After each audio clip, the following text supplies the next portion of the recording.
Hey shooters, Adam from Atlas Gunworks. We're going to talk a little bit tonight about Bomar rear sights.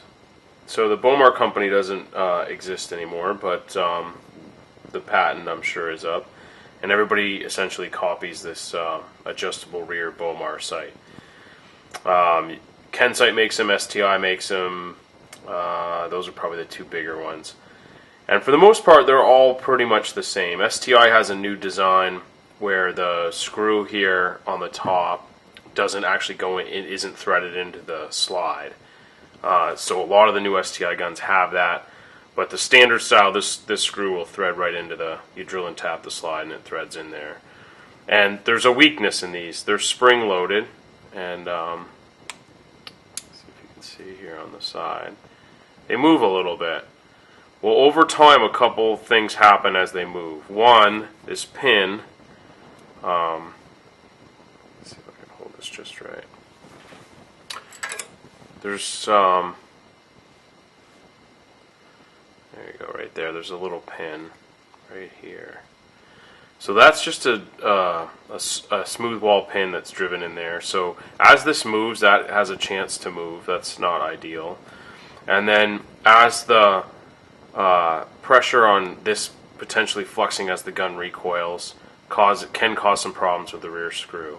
The sights have been a little bit better in the last couple of years, but they've had some issues. It's a common issue to see somebody at a match break a sight. So there's a trick to making these last a little longer and work a little better. And the trick is that you put a little something underneath the rear sight so that it does not move. So I've in the past used little pieces of rubber hose, and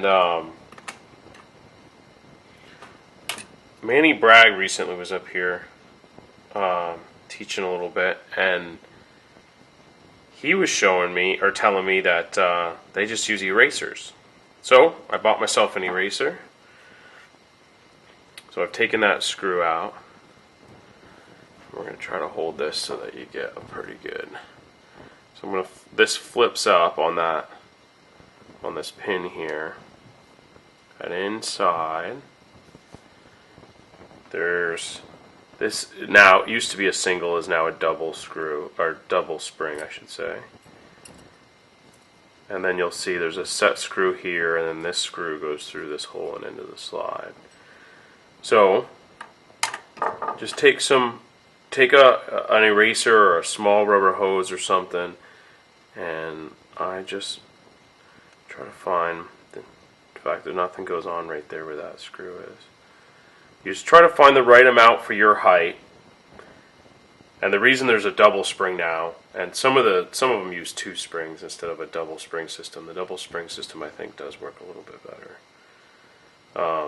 But the reason they've gone to that versus the older style might only have one spring in there total is because they've had problems with them moving. So what we want to do is keep it from moving. So we want it to be pretty stout when we get to that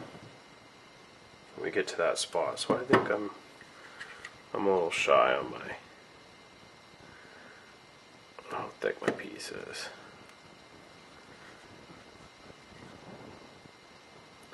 It doesn't really matter the shape. I mean, I used to just use a small rubber hose and just shim it. Basically use it to shim it. But anything that's kind of got a little bit of flex, it can't be super hard.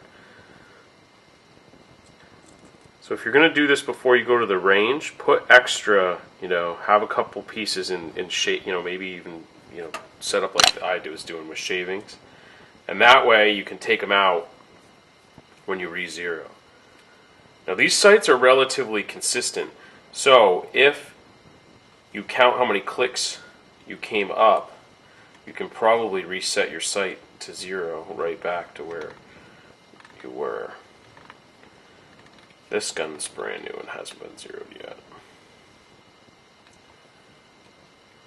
So, screws back in, and see now there's no play in it.